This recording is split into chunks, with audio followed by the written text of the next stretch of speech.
Marahang hinarap ni Krisa si Nati nang marinig niyang huling litanya nito. Nakita niyang malapad na mga ngiti ng dalaga na puno ng pag-asang pagbibigyan sa kanyang kahilingan. Alam ni Krisa sa kanyang sarili na hindi niya ito pwedeng tahasang tanggihan sa gusto nitong mangyari lalo pa at kapatid nito si Nick. Batid niya sa kanyang sarili na dahil gusto niya ang kapatid nitong si Nick, kung kaya naman magiging mapagparaya siya sa anumang hihilingin ng dalaga. Hindi upang mapalapit dito kung hindi bilang respeto na rin. Ganun pa man, sa huli si Nick pa rin ang masusunod sa kanilang dalawa.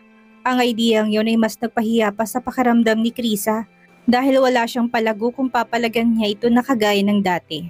Nung nakidnap sila, malamang mababadshot siya sa kanya. Wala siyang ibang choice kundi ang lingunin na doon si Nick upang humingi na dito na magiging opinyon nito. Saglit na nag-usap ang kanilang mga mata sa tahimik na paraan. Ang akala ni Krisa ay ayos na yon, ngunit iba palang dating noon sa binata na medyo nakaramdam na doon ng pagkadisgusto sa nais ng dalaga. Bakit? Iba bang tumatakbo ngayon sa isipan ng abogado? Gusto lang ni Krisa na makasama si Alex kaya parang humihingi ito ng pahintulot sa kanyang pumayag sa gusto ng kapatid niyang si Nati. Sa kanyang palagay ay nais lang siya nitong gamitin upang makasama ang dating nobyo. Hindi lang yon, sa bahay niya pa talaga nila gustong pumunta? Para ano? Tingnan kung tunay ngang nagmamahalan sila at masaya ni Krisa. Ngayon pa lang hindi na siya papayag doon, ngunit knowing Nati, napakakulit ng kapatid niya. Hindi ako makakapag-decide noon, Nati, kung hindi ang Kuya Nick mo. Lumingon na sa banda ni Nick ang kapatid niya. Kuya Nick, payag ka na hindi ba? Hindi siya pinansin ng kapatid. Pailalim at masama na tinignan ni Nick si Alex na hindi napapansin ni Nati na muling ibinalik ng paningin kay Krisa at malapad na doong umiti sa kanya. Puno ang mga titig niya sa future bayaw niya ng pagbabanta na tanging si Alex lang ang nakakabasa. Agad namang naintindihan yun ni Alex na halatang hindi rin naman masaya sa suggestion ng kanyang nobya. Iniarko niyang gilid ng labit nagpanggap na ayaw manghimasok sa relasyon at pugad ni Nick at Krisa. Hindi ba tayo makakaistorbo sa kanila, Nati? Napailing na lang si Nick. At talagang nagawa pang itanong ng ungas na iyon kay Nati. Ito gayong alam naman na nitong sagot sa tanong niya. Walang gatol na lumapit na siya patungo sa kinaroroonan nila. Otomatikong inialiko ng isa niyang bisig sa bewang ni Krisa na hindi naman umangal sa ginagawa niya. Bagkos ay sinandal pa nito ng bahagya ang katawan at binigay na noon ng bigat sa kanya. Habang nakatingin doon ay napakurap na si Alex, nanunot na naman ng selos sa buong kalamnan niya. Sa kanyang nakikita, napangisi na ng lihim si Nick nang makita ang walang katulad na inggit at galit sa mata ni Alex. Oras na siya naman ang manginis sa future bayaw niya kagaya ng ginawa nito kanina. Gusto niya pang makita ng matagal ang emosyong magkahalong inggit at galit sa mga mata ni Alex. Of course not, bayaw. Sa anong paraan niyo naman kami may istorbo ng girlfriend ko? Ayos lang naman sa akin kung gusto niyong bumisita sa penthouse ng kapatid ko. Hindi inaasahan ni Krisa, nasasang-ayon si Nick lalo na sa naging itsura nito kanina na parang ayaw naman niyang pumuntang dalawa sa penthouse na marinig ang sinabi niya. Naisip niya tuloy na baka napipilitan lang itong si Nick dahil ayaw niyang mapahiya. Siyempre, naaraw ng kanyang kapatid kaharap. Si Alex, walang problema yun kay Kuya Nick. Maligayang wika ni Nati na halatang excited na pumunta. Napuno ng pag-aalinlangan ng puso ni Krisa kung totoo bang pakay ni Nati sa kanila. Sige, mamaya na lang Nati. Wika ni Nick at tinila nang marahan si Krisa papasok sa banquet hall. Okay, Kuya Nick. Sabihan mo na lang kami kapag pupunta na tayo doon. Tumango lang si Nick sa kapatid. Nang magsulo na sila, hindi napigilan ni Krisa na magtanong na. Hindi siya mapalagay. Malakas ang kutob niyang labag sa kalooban ng binatang ginawang pagpayag. Sigurado ka bang gusto mong pumunta sila sa penthouse mo, Nick? Sana tinanggihan mo na lang sila. Naburong mga mata ni Nick kay Krisa. Sandali, malibang pagkakaintindi niya kanina sa kanya, ang buong akala niya ay gusto nitong pumuntang dalawa doon para ipakita nilang masaya sila doon. Akala ko ba ay gusto mong pumunta sila sa bahay? Balik tanong ni Nick sa kanya, napakunot ang noo ni Krisa sa kanya. Payag ka nga eh, wala ka pang planong magpaalam sa akin. Hindi ikaw ang tinatanong ko dahil bahay mo yon at hindi naman sa akin. Ikaw ang pinapagdesisyon ko, hindi ba? Bakit sa akin mo binubunto ng lahat? Ikaw naman ang batas doon Hindi ako, puno ng hinanakit na tanong ni Krisa. Napakahirap namang hulaan at spelling ng kaharap niyang lalaki. Hindi ba ngayon lang din nagkausap si Nati ng masinsinan? Kaya mo bang tanggihan? Muli pang tanong nito na hindi sinagot ang kanyang tanong na mula ng mata ni Krisa sa inis sa kanya. Nahulaan naman ni Krisa na mali ang pagkakaintindi niya, kaya naman naging sarcastic ang tunog noon sa kanya. Hindi na siya nagpaliwanag pa dahil wala rin namang mangyayari doon. Pumayag na ito. Alam ni Nick ang lahat tungkol sa nakaraan nila ni Alex at kung sa tuwing magkikita sila sa publiko ay hindi siya komportable, wala siyang magagawa. Siya naman ang pumayag at hindi siya. Kung siya lang ang masusunod hanggat maari sila na lang ang iiwas sa kanila. Ayaw niya nang makipagplastikan pa. Hindi niya na mapigilang mamulang mga mata sa umaahong sama ng loob sa binata. Bakit parang kasalanan niya? Kung hindi nito sinabi sa kapatid na masarap siyang magluto, hindi naman ito mangangahas doon. Sa hindi kalayuan ay nakita sila ni Armando Celis. Pinili ng matandang lumapit sa kanilang banda upang makiusisa. Halata sa kanilang tindig na may hindi sila pagkakaunawa ang dalawa. Nagkaroon ba kayo ng away? Naku, kakasabi niyo pa lang sa akin na kayo tapos may away agad. Napaayos na ng tindig ang dalawa nang marinig ang boses ng matanda. Ayaw nilang sirain ang gabi nito. Nick, matanda ka na. Magpapatalo ka naman minsan sa kanya. Sigurado akong apple of the eye siya ng kanyang mga magulang. Walang dahilan upang awayin mo siya. Ano bang rason ha? Pag-usapan niyong mabuti. Natuto ka na sana dati. Tinapik pa nitong balikat na abogado. Matuto ka na ring i-control ang temper mo. Kung palagi mo papairalin ng init ng ulo, wala talagang mangyayari sa relasyon niyo.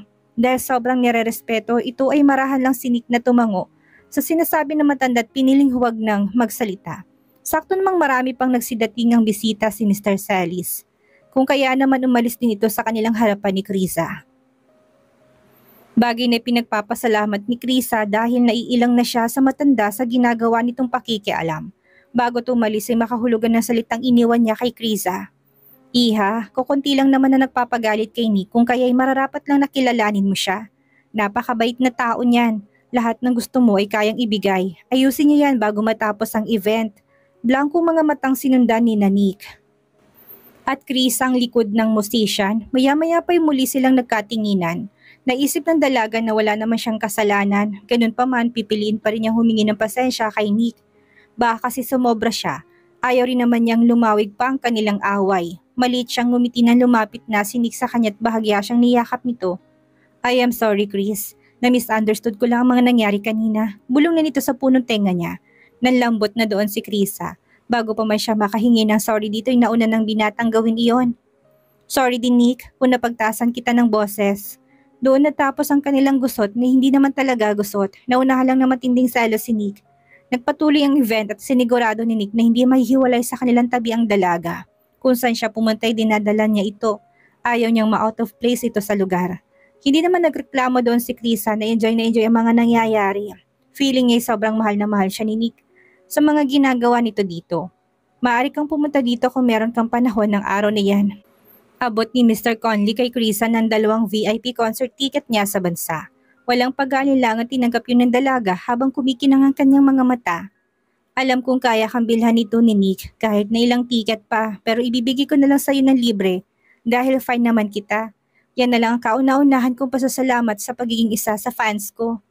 Naku, maraming salamat po Mr. Celis, yukod ni Krisa sa kanya. Armando Conley admired her very much, hindi dahil may hawig to kay Beverly, kundi sa pagiging down-to-earth nito. Kung sa ibang babae lang yon tapos ang boyfriend ay kagaya ni Nick, baka sobrang taas ang tingin nito sa sarili. Ang dalagay hindi, nakikita niyang totoo ang pagmamahal nito sa abogado. Muntik niya nang maging manugang kung hindi lang sila nagkalabuan ng kanyang anak-anakang si Nelia. Sayang, pero ayos lang naman yon. Deserve naman ang dalagang kasama nito ngayon ng kagaya ng binatang aalagaan siya at mamahalin ng sobra. Itago mo na yan at baka mamaya mabitawan mo pa. Marumihan. Saway ni Nick habang papasakay sila ng kotse. Ito na, hindi lang talaga ako makapaniwala na may ticket ako. Ang hirap kayang kumuha, laging sold out. Mabagal ka lang talagang pumindot sa website para mauna ka. Hindi na nag-react doon si Krisa na maingat nilagay sa loob ng purse na ticket na kanyang nakuha. Kinikilig pa rin siya kahit nailagay na niya yon sa loob ng dalang small purse. Pinandar na ni Nick ang makina ng sasakyan at mabagal na umalis sa area. Nilingon niya sa side mirror ang sasakyan ng kapatid na sananyasan niyang sumunod na. Ah, kaya pala ganyan kakasaya. Siyempre, napakaswerte ko talaga. Alam mo kung sinong lucky charm ko, Nick? Sino? Siyempre ikaw. Banat ni Krisa na biglang nagpapula ng buong leeg na abogado. Pagkat na tumawa lang si Nick bilang tugon sa kanya, binalikan niya sa kanyang isipan ang dahilan kung bakit binigyan ng Tito Mando niya ng free ticket si Kriza. Hindi lang basta normal ticket yon, VIP ticket ang hawak nito. So sasamahan mo ko sa concert niya? Hirit pa doon ni Kriza. Ako? Turo pa na abogado sa kanyang sarili habang nasa kalsada pa rin ang mga mata. Tango ni Kriza ang nalulungkot na. Mukhang tatanggihan yata siya ni Nick na samahan doon. Gusto mong samahan kita sa concert ni Tito Mando? Oo nga, bahagyang tinagilid ni Chris ang ulo niya kay Nick na busy pa rin ang mga mata sa kalsada. Ayaw mo ba? Dumukwang siya palapit kay Nick, pasandal sa isang braso nito. Nakangusong niyakap na niyang braso nito bilang form ng pasimpleng paglalambing niya sa abogado. Sino namang ibang isasama ko doon? Ikaw lang naman ang naisip kung pwede akong samahan doon. Serena, hindi nun ako sasamahan. Mabilis niyang pagputol pero ang totoo'y gusto lang talaga niyang si Nick ang isama.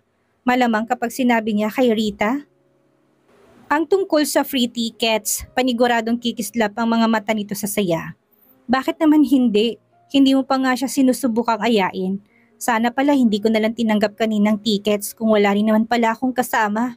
Umahon si Bethany sa pagkakasandal kay Nick. Umayos nito ng upo sa shotgun seat. Kumurba ng isang masayang ngiti ang labi ni Nick. Panaka-nakang sinulyapan niyang dalaga gamit ang gilid ng kanyang mga mata. Parang musika sa kanyang pandinig ang boses nito kanina. Charming at puno yun ng paglalambing na minsan lang nitong gawin. Gumalaw ang Adam's apple niya na lumunok siya ng laway. Napag-isip niya na dapat siguro hindi na siya mag-focus sa dating nitong nobyong si Alex.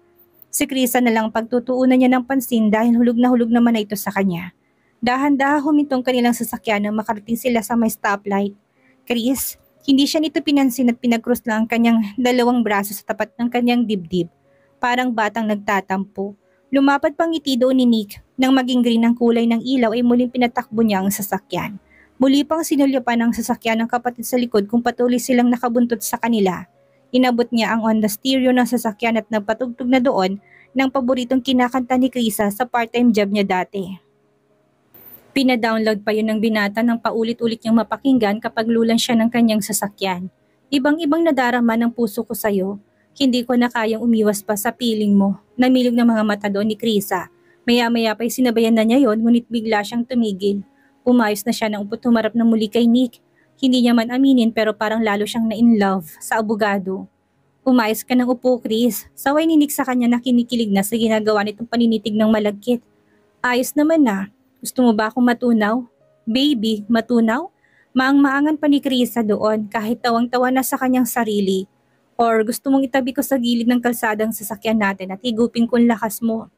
Ha? Hindi ko masundan ng mga pinagsasabi mo, Nick. Nguso na ni Krisa kahit may hint na siya doon. Damit, Chris. Makinig ka na lang sa akin, please. Nihirapang tura nito.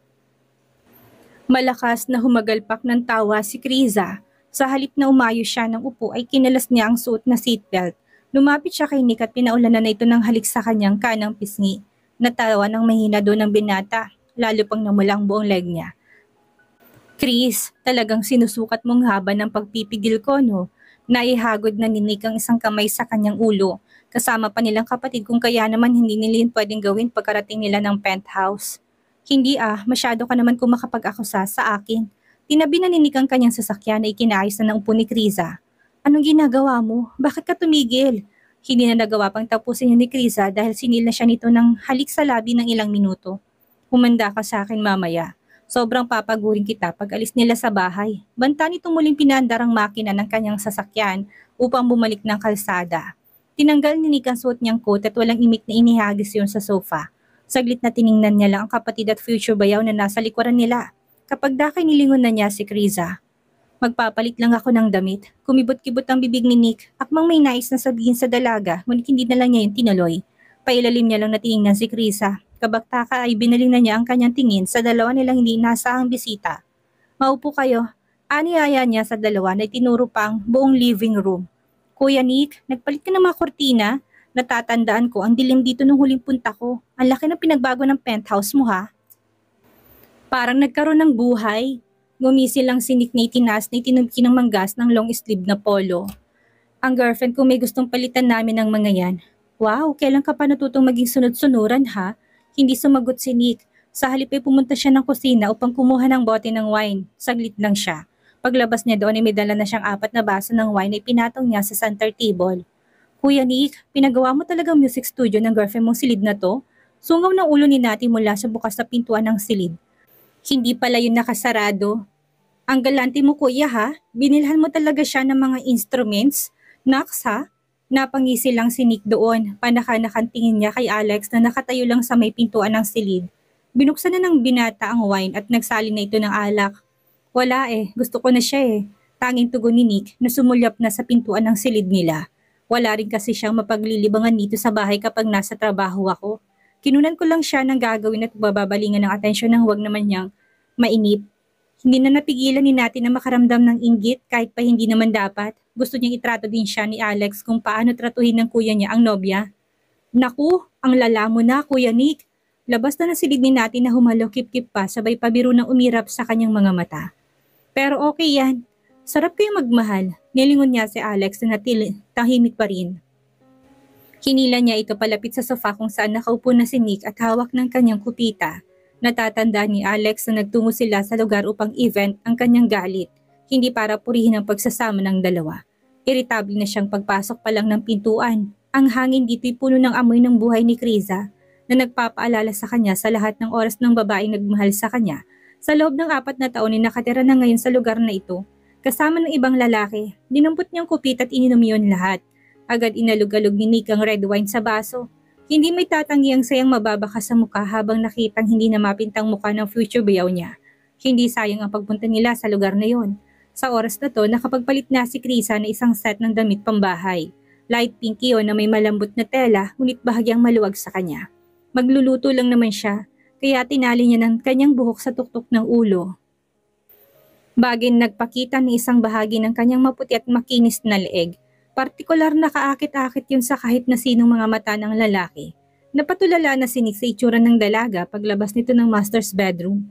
Kung wala lang silang bisita, kanina pa niya ito sinugod at niyakap ng mahigpit. Magluto ka lang ng kaya mo, huwag kang makinig kay Nati sa mga hiling niya. Nagpapapayat yan. Kaya naman kahit na gaano pa karaming lutuin mo, konti lang kakainin niya dahil nga on diet siya. Nati has always felt sorry for Criza because of the kidnapping case before. Naku, magluto ka lang Criza. Pangako kakainin ko lahat ng lulutuin mo. Marahang tumango si Criza na humakbang na patungo sa kanilang kusina. Marahang binabani ni kang hawak ng kupita. May pilyong mga ngiti na lumitaw sa kanyang labi.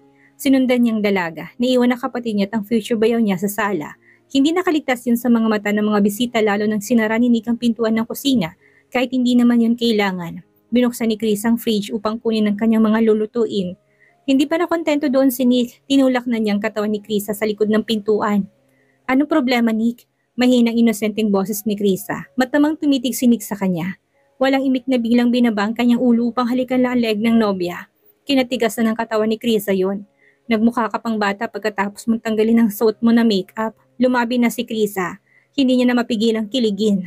Ng mga sandaling iyon. Bolero ka talaga. Labas na doon. Istimahin mong mga bisita. Samahan mo sila. Marahang pinindot ni Nick ang ilong ni Criza. Hinapit na ng binatang bewang niya na marahang kinapit palapit sa kanya. Lalo pang kinilig sa kanyang dalaga. Chris, halik lang naman. Giit na hiling ni Nick sa kanya. Bilang tugon, tumingkayat si Criza upang halikan lang ang gilid ng labi ng binata. O ayan na, lumabas ka na. Hinawakan ni Nick ang magkabilang 2 pisngi ni Criza gamit ang palad niya. Hinuli nitong kanyang mata kung titingnan mabuti halos hugis puso na sobrang pagmamahal niya sa binata. Hindi may tatanggi na gwapo si Nick sa paningin niya. Isa pa, pinatulis na ni Chris ang kanyang uso, bahagyang binasa ng labi niya. Dumukwang palapit si Criza sa kanya, hinalikan ng labi ni Nick. Ayan na, tuwang-tuwa na si Nick sa loob ng sasakyan palang habang pauwi sila. At ngayon nayakap na niyang katawan ng dalaga, parang hindi niya na kayang pigilan pang kanyang sarili na angkinin nito. Dagdagan mo pa, parang batang hiling ni Nick sa kanya. Ang harot mo, sagot ni Criza na bahagya pang napahagikik ng mahina. Binuhat na ni Nick ang katawan ni Criza at inupo nito sa counter ng kusina. Hinawakan niya ang likod ng ulo ng dalaga at masuyang hinalikan ng labi nito. Lumalim pa ang kanilang halikan. Unti-unting pumasok ng palad ni Nick sa ilalim ng suot na damit ng dalaga. Marahang minasahin na nitong kanyang magkabilang dibdib. Sa ginawa nito'y napaungol na si Criza. Hindi pa nakontento doon si Nick. Gusto niyang higit pa doon ang mangyari sa kanilang dalawa. Kung wala lang silang bisita, kanina pa sana sila magkaulayo na dalaga. Nakailang round na sana sila ni Nick. Labas na doon. Kanina ka pa nandito sa loob. Saka magluluto na rin ako. Problemadong tinignan ni Nick sa mata niya si Krisa. Paano ko lalabas ng ganito ha? Anong ibig mo sabihin? Napatingin na si Krisa sa pagitan ng mga hita ni Nick na nakabukol na. OMG, sabihin mo maliligo ka lang. Bilisan mong lumakad patungo na silid. Krisa, mamaya na lang Nick. Pero baby, bago niya pa matapos ang kanyang sasabihin ay bumukas ng pintuan ng kusina. Pumasok doon si Alex. Napakalas na sa pagkakayakap nila sina Krisa at Nick.